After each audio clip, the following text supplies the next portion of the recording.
Hello guys, welcome back. In this video I'll show you how to clean and replace the mop pads on the ROBOROCK Saros 20.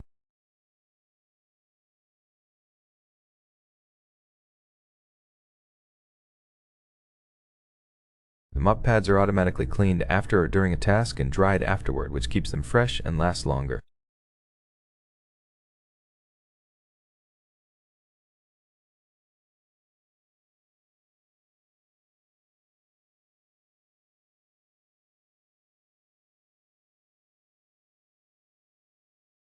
Sometimes they should be cleaned manually in a washing machine, and sometimes they need to be replaced.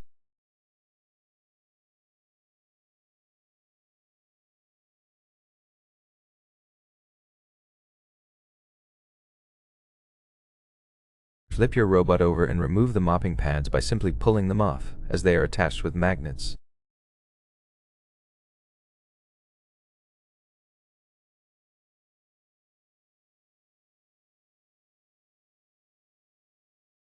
Detach the mopping pad from the mount by undoing the Velcro.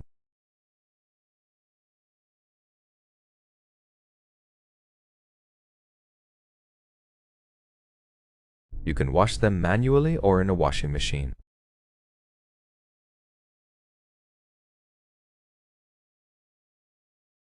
Once they are visibly worn out, put them back on or replace with new ones. That's basically it. I hope this video was helpful. Don't forget to like and subscribe, and I'll see you in the next one.